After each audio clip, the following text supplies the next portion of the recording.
Everyone, welcome to PMS knowledge plus. तो देखिए students, previous video में हमने कवर कर लिया था। अब क्या क्या चीज़ें हमने कवर कर ली थी, तो हमने जो माउंटेन रेंजेस थी उनके बारे में पढ़ा था। तो आज हम पढ़ेंगे नेक्स्ट रेंज के बारे में, जिसका नेम आ जाता है शिवालिक्स। क्या नेम है बच्चों? तो इसका नेम है शिवालिक्स।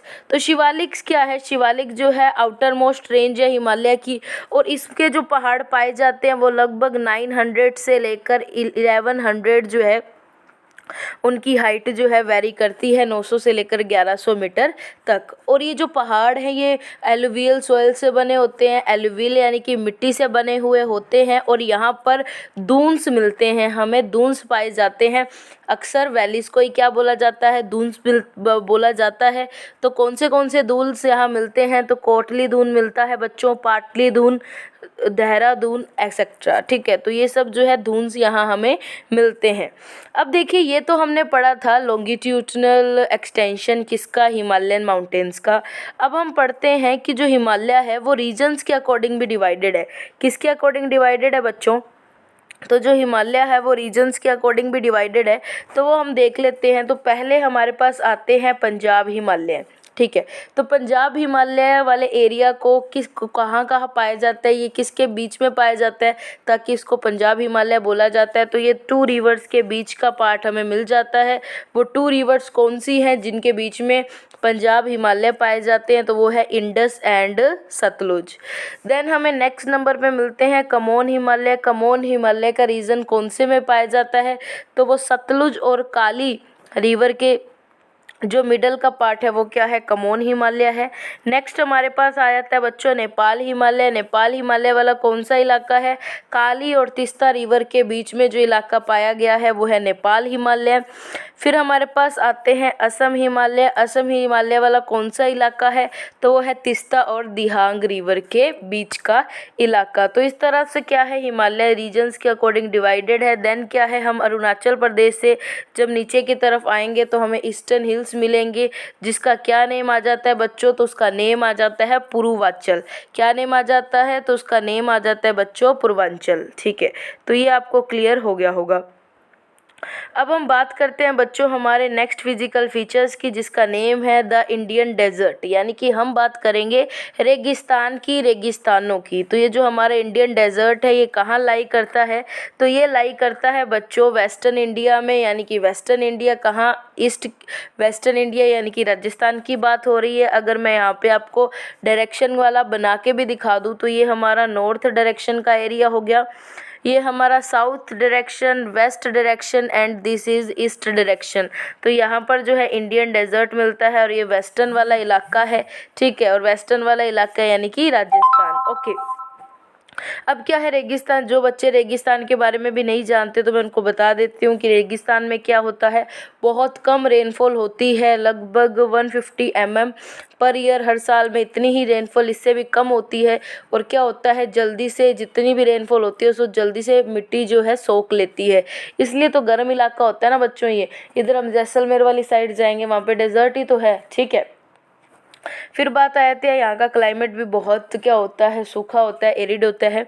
और यहाँ पर जो वेजिटेशन होती है, एग्रीकल्चर होती है, वो बहुत ही ज़्यादा कम होती है। तो लो वेजिटेशन कवर वाला इलाका भी इंडियन डेजर्ट का है। और यहाँ पर एक ही जो है मेनली रिवर फ्लो होती है, उस रिवर का नेम आया है बच्चों लूनी। इस डायग्राम के थ्रू मैंने आपको थोड़ा सा बताने की कोशिश की है कि ये हमारा इंडियन डेजर्ट हो गया, और यहाँ पर जो रिवर फ्लो हो रही है वो हमारी हो गई लूनी रिवर। तो अब आता है हमारे पास नेक्स्ट फिजिकल फीचर बच्चों। तो जो नेक्स्ट फिजिकल फीचर है वो क्या है? The northern plain. ठीक है बच्चों, तो नॉर्दर्न प्लेन है, ये किसकी वजह से बने हुए हैं? तो ये बने हुए हैं मेजरली 3 रिवर सिस्टम के थ्रू। और ये 3 रिवर्स कौन सी हैं? Ganga, Indus and the Brahmaputra. तो ये 3 रिवर्स के द्वारा जो है नॉर्दर्न प्लेन्स का फॉर्मेशन हुआ है। और जो नॉर्दर्न प्लेन्स है ये हमारे एलुवियल सॉयल मिट्टी से बने हुए हैं। और इस इलाके में क्या है, रेनफॉल भी अच्छी खासी हो जाती है, रेन बारिश भी अच्छी हो जाती है, जिसकी वजह से यहाँ पर एग्रीकल्चर भी अच्छा होता है। अब ये जो नॉर्दर्न प्लेन है ना बच्चों, ये लगभग 2400 किलोमीटर तो क्या है, लंबा है। और लगभग 320 किलोमीटर क्या है, इनकी चौड़ाई है, यानी कि ये चौड़ा है। ये क्लियर हुआ आपको? देन हम बात करते हैं कि ये जो हमारे नॉर्दर्न प्लेन है ये वेस्ट टू ईस्ट किस हिसाब से डिवाइडेड है। तो वेस्ट से ईस्ट ये 3 इसके सेक्शंस हो गए हैं। एक तो हो गया है पंजाब प्लेन, एक हो गए हैं गंगा प्लेन, एंड देन हमारे पास बात आ जाती है ब्रह्मपुत्रा प्लेन के बारे में। तो देखिए जो ये पंजाब प्लेन है ये किसकी वजह से बने हुए हैं, तो ये इंडस रिवर की वजह से बने हुए हैं। और ये इलाका कहाँ पर लाई करता है, तो ये मोस्टली इलाका पाकिस्तान में लाई करता है।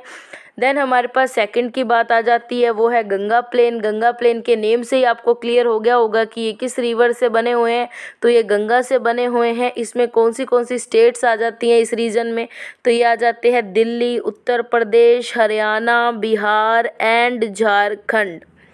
देन हमारे पास जो लास्ट प्लेन है वो है ब्रह्मपुत्र प्लेन। जो ये ब्रह्मपुत्र प्लेन है, ठीक है, ये जो है लगभग ये कौन सा एरिया कवर करते हैं, तो ये नॉर्दर्न ईस्टर्न स्टेट जो है इंडिया की वो एरिया को कवर कर लेते हैं, वेस्ट बंगाल को कवर कर लेते हैं। और ये किस रिवर सिस्टम के थ्रू बना है, तो ये ब्रह्मपुत्र के थ्रू बना है।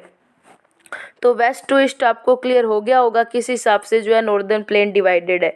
देन अब हम बात करेंगे नॉर्थ टू साउथ किस हिसाब से जो है नॉर्दर्न प्लेन में डिवीजन्स मिल रहे हैं हमें। अब देखिए बच्चों बात आती है हमारा, मैंने कहा था हम नॉर्थ टू साउथ डिवीज़न देखेंगे। तो पहला जो डिवीज़न है वो क्या है, वो है बाबर। ठीक है, बाबर वाला जो रीजन है ये कब स्टार्ट हो जाता है, जब हिमालय माउंटेन का जो रीजन है वो ख़त्म हो जाता है, यानी कि शिवालिक के जस्ट नीचे कौन सा मिलता है, हमें बाबर मिलते हैं। लगभग ये 6 से लेकर 12 किलोमीटर तक चौड़ाई है इनकी। और क्या है, यहाँ पर हमें नुकीले पत्थर पेबल्स मिल जाते हैं, गोल गोल इस टाइप के जो है ये जो है पेबल्स जो होते हैं ये पाए जाते हैं कहाँ पर, बाबर बेल्ट में। ठीक है, तो ये आपको क्लियर हो गया होगा। अब चलते हैं हमारे नेक्स्ट रीजन पे, वो है तेराई। अब जब हम बाबर से थोड़ा नीचे आए तो हमें रीजन मिला तेराई। तेराई वाला रीजन क्या है बच्चों, ये लगभग ऐसे कीचड़ वाला जो रीजन है वो तेराई का रीजन है। यहाँ पर क्या है, हमें घने जंगल देखने को मिलते हैं और बाबर बेल्ट के नीचे लाई करता है तेराई। देन हम मूव करते हैं हमारी नेक्स्ट बेल्ट पर जो है बांगर। जो ये बच्चों बांगर है, ठीक है, ये जो है बांगर बेल्ट जो है ये क्या है, एलुवियल सोयल से बनी हुई है। ठीक है, और यहाँ पर जो है छोटे छोटे पत्थर भी मिल जाते हैं हमें, जिनको हम क्या बोलते हैं, कंकर बोलते हैं। ठीक है, और ये तेराई बेल्ट के नीचे लाई करती है। और ये सबसे क्या है, चौड़ी बेल्ट जो है वो कौन सी है, वो है बांगर। नेक्स्ट पे हमारी जो लास्ट बेल्ट आ जाती है वो है बच्चों खादर। तो खादर के बारे में पढ़ लेते हैं कि खादर क्या है। अब जो सबसे साउथ में जो बेल्ट पाई जाती है वो है हमारी खादर। अब खादर में आपको किसी भी टाइप का जो है कंकर पत्थर नहीं देखने को मिलेगा, क्योंकि यहाँ पर बहुत ही ज़्यादा फर्टाइल सॉइल पाई जाती है, बहुत ही ज़्यादा उपजाऊ भूमि है यहाँ की, जिसकी वजह से ये एग्रीकल्चर के लिए सबसे ज़्यादा सूटेबल लैंड भी मिलती है यहाँ पर। ठीक है, तो क्योंकि यहाँ पर क्या है, बहुत ही उपजाऊ जो है भूमि यहाँ पाई जाती है। ठीक है बच्चों, तो ये तो थी हमारी 4 बेल्ट्स जो हमने पढ़ ली, नॉर्थ से south division, Bhabar, Terai, Bangar and Khadar. अब हम चलते हैं हमारी नेक्स्ट फिजिकल फीचर पर, जिसका नेम आता है दी पेनिसुलर प्लेट्यू। अब इसे स्टडी करने से पहले हमें इसके नेम्स को और भी ज़्यादा क्लियर जो है करना पड़ेगा। तो देखो बच्चों, प्लेट्यू क्या होते हैं, अगर कोई बहुत ही ज़्यादा पढ़ता है तो वो सीधा सा मुझे बता देगा, मतलब मैम प्लेट्यू यानी कि पठार। ठीक है बच्चों, तो हमें हिंदी पता होनी चाहिए, बट हमें इसकी डेफिनेशन भी तो पता होनी चाहिए ना, क्या है क्या ये प्लेट्यू पठार। तो देखिए बच्चों, जैसे अब मैंने यहाँ पर एक फिगर भी शो की है, जैसे अगर कोई एक प्लेन सरफेस जा रही है और उसका कुछ पार्ट ऊपर उठकर फ्लैट हो जाता है, तो यही क्या है, यही हमारे पास प्लेट्यू की सही डेफिनेशन है कि एक टेबल लैंड जो है वो क्या होती है, वो होती है हमारी प्लेट्यूज। मतलब कि ये जो हमारा रीजन हो जाएगा कि एक फ्लैट लैंड है, ये थोड़ी सी ऊपर उठ गई, फ्लैट सरफेस बना देती है, जिसको हम क्या बोल देते हैं, प्लेट्यू बोल देते हैं। देन हम मूव करते हैं बच्चों कि पेनिसुला क्या होता है। ठीक है, अब ये पेनिसुला क्या होता है नेम से ही क्लियर, और मैंने बहुत बार इस चीज़ को बताया भी है बच्चों कि देखिए कोई हमारे पास एक पीस ऑफ लैंड है, कोई ज़मीन है, ठीक है, जिसके जिसके 4 साइड्स क्या है, वाटर से सराउंडेड है, एक पीस ऑफ लैंड, तो वो तो क्या हो जाएगा बच्चों, तो वो हो जाएगा हमारे पास आइलैंड। एक ऐसा पीस ऑफ लैंड जो 4 टाइप से क्या है, 4 तरह से सराउंडेड है, किसके साथ, पानी के साथ, तो वो हो जाएगा आइलैंड। अब पेनिसुला क्या है, तो पेनिसुला एक ऐसा पार्ट जो क्या है 3 साइड से वाटर से सराउंडेड है और एक साइड में क्या है, उसके लैंड है, तो ये हो जाता है बच्चों पेनिसुला। अब इंडिया भी क्या है, एक पेनिसुलर कंट्री है। क्यों इंडिया एक पेनिसुलर कंट्री क्यों है बच्चों, तो इंडिया पेनिसुलर कंट्री इसलिए है क्योंकि अगर हम यहाँ पर, मैं आपको बनाकर भी थोड़ा दिखा दूँ कि यहाँ पर इस साइड क्या है हमारी अरेबियन सी, इस साइड क्या है हमारी बे ऑफ बंगाल और नीचे है इंडियन ओशियन, ठीक है, तो ऊपर आ जाता है हमारा लैंड का पोर्शन, ठीक है। ठीक है, तो हमने देखा हमारा रीजन, हम देख रहे थे कि जो इंडिया है वो क्या है 3 साइड से वाटर से सराउंडेड है, वेस्ट में अरेबियन सी, ईस्ट में बे ऑफ बंगाल एंड साउथ में इंडियन ओशियन एंड अबव में क्या है, लैंड है, इसलिए हम इसे पेनिसुलर कंट्री बोलते हैं। तो आपको पेनिसुला और प्लेट्यू का मतलब तो क्लियर हो गया। तो अब देखिए पेनिसुलर प्लेट्यू का रीजन मैंने आपको यहाँ पर दिखा रखा है, ये जो रीजन है ये हमारा पेनिसुलर प्लेट्यू का रीजन है और पेनिसुलर प्लेट्यू 2 पार्ट्स में क्या है, डिवाइडेड है।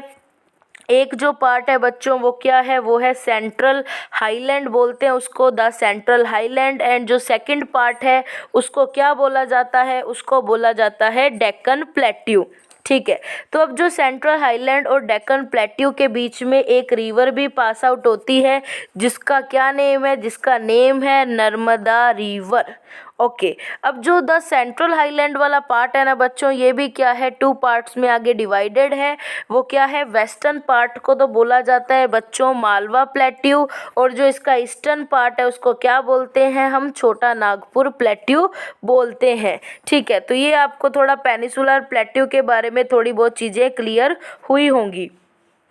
अब क्या है हमारे पास जो मेन यहाँ पर पार्ट आ जाता है कि वेस्टर्न घाट्स और ईस्टर्न घाट्स का क्या रोल है हमारे इसमें डेक्कन प्लेट्यू में, जो है आगे डेक्कन प्लेट्यू भी फर्दर डिवाइडेड है वेस्टर्न घाट्स में और ईस्टर्न घाट्स में, ठीक है। तो अब इसका हम थोड़ा सा डिफरेंस देख लेते हैं। तो जो वेस्टर्न घाट्स है ये क्या है, वेस्ट में है किसके, डेक्कन प्लेट्यू के, और ईस्टर्न घाट क्या है, ईस्ट में है डेक्कन प्लेट्यू के। अब जो वेस्टर्न घाट्स है ये क्या है, इसके जो पहाड़ पाए यहाँ पे जो प्लेट्यू पाए जाते हैं, ठीक है, वो क्या है बच्चों, वो लगभग उनकी जो हाइट वेरी करती है, तो वो वेरी करते हैं 900 से लेकर 1600 मीटर्स तक लाई करते हैं। एंड ईस्टर्न घाट्स में जो प्लेट्यूज मिलते हैं उनकी लेंथ लगभग 600 मीटर्स ही होती है। तो यानी कि वेस्टर्न घाट्स क्या हैं, वेस्टर्न घाट्स थोड़े से हायर हैं किससे, ईस्टर्न घाट से, इसलिए जो रिवर फ्लो होती है वो इस तरह से फ्लो होती है, बिकॉज वेस्टर्न घाट्स हायर है और ईस्टर्न घाट लोअर है। अब क्या है जो वेस्टर्न घाट्स है ना बच्चों, ये क्या है पैरेलल है किसके, वेस्टर्न कोस्ट के, ये क्या है वेस्टर्न कोस्ट है और ये पैरेलल जो जा रहे हैं ये हमारे वेस्टर्न घाट्स हैं। और जो ईस्टर्न घाट्स हैं ये क्या है, डिसकंटिन्यूस है। अब ये डिसकंटिन्यूस का क्या मतलब हुआ बच्चों कि ये कहीं कहीं हमें शो हो जाते हैं कि यहाँ पर ईस्टर्न घाट्स मिल रहे हैं, लेकिन ये क्या है ये पूरे तरह से कॉन्टिन्यूस नहीं है जैसे वेस्टर्न घाट्स हैं। अब ये क्यों कॉन्टिन्यूस नहीं है, क्योंकि यहाँ से जो रिवर्स फ्लो होती है ना, रिवर फ्लो होने के कारण क्या है, ये जो यहाँ का जो पोर्शन होता है वो क्या हो जाता है, वो ख़त्म हो जाता है, जिसकी वजह से जो ईस्टर्न घाट वाला रीजन है वो क्या है, वो डिसकंटिन्यूस है। तो आपको पेनिसुलर प्लेट्यू वाला भी सिस्टम समझ आ गया होगा बच्चों। अब हम बात करते हैं हमारे नेक्स्ट फिजिकल फीचर की, जिसका नेम आता है द कोस्टल प्लेन्स, ठीक है। तो अब कोस्टल प्लेन्स में हम basically coastal plain, coastal area कौन से होते हैं बच्चों, ऐसा पार्ट लैंड का जो सी के साथ टच हो रहा है उसको हम कोस्टल एरिया बोल देते हैं। अब जो कोस्टल प्लेन्स है ये आगे 2 कोस्ट में बटे हुए हैं, एक कोस्ट है वेस्टर्न कोस्ट एंड जो सेकंड कोस्ट है वो क्या है हमारे पास, ईस्टर्न कोस्ट है। तो ये जो वेस्टर्न कोस्ट है इसमें भी क्या है 3 रीजन्स है जिसमें ये बटा हुआ है। वेस्टर्न कोस्ट वाला इलाका है ना बच्चों, ये 3 सेक्शंस हैं। वो क्या है, फर्स्ट जो है वो कोंकण कोस्ट है, कोंकण कोस्ट वाला इलाका मुंबई से लेकर गोवा तक है। देन हमारे पास आ जाती है कोस्ट कन्नड़ कोस्ट। देन हमारे पास जो थर्ड वेस्टर्न कोस्ट में है वो है मालाबार कोस्ट। अब जो ईस्टर्न कोस्ट है वो भी 2 सेक्शंस पे डिवाइडेड है, एक तो है नॉर्दर्न सिरसर और जो सेकंड है वो क्या है, कोरोमंडल कोस्ट।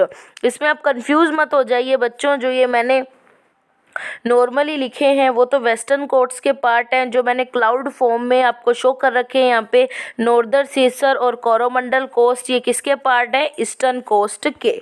अब ला जाती है हमारी last physical feature of India, वो क्या है बच्चों, वो है आइलैंड। यहाँ पर थोड़ी सी मैंने इमेज भी बनाई है ताकि आपको पता चल जाए कि हम किसके बारे में पढ़ रहे हैं, आइलैंड्स के बारे में पढ़ रहे हैं। अब आइलैंड्स हमारे पास 2 हैं, एक तो है लक्षद्वीप आइलैंड एंड सेकंड है अंडमान एंड निकोबार आइलैंड्स।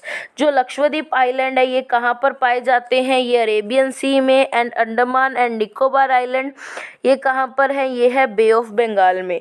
तो लक्षद्वीप का जो एरिया है बच्चों वो कितना है, लगभग 32 स्क्वायर किलोमीटर्स है। लक्षद्वीप की कैपिटल क्या है, कावारती। अंडमान एंड निकोबार जो है इसकी कैपिटल क्या है बच्चों, इसकी कैपिटल है पोर्ट ब्लेयर। यहाँ पर एक टाइप का जो है वोल्केनो भी पाया जाता है, जो लगभग 40 to 50 ईयर्स के बाद क्या होता है, इरप्ट होता है, ब्लास्ट होता है। जो वोल्केनो है, वोल्केनो यानी कि यहाँ से जो है लावा हॉट मैग्मा निकलेगा ना, तो वो लगभग 40 to 50 ईयर्स के बाद क्या होता है, ये लगभग वोल्केनो फटता है। ठीक है, अब क्या है, ये आपका थे सारे physical features of India. I hope आपको ये सारे फीचर्स क्लियर हो गए होंगे। अब मिलेंगे बच्चों नेक्स्ट वीडियो में नेक्स्ट टॉपिक के साथ। Thank you very much.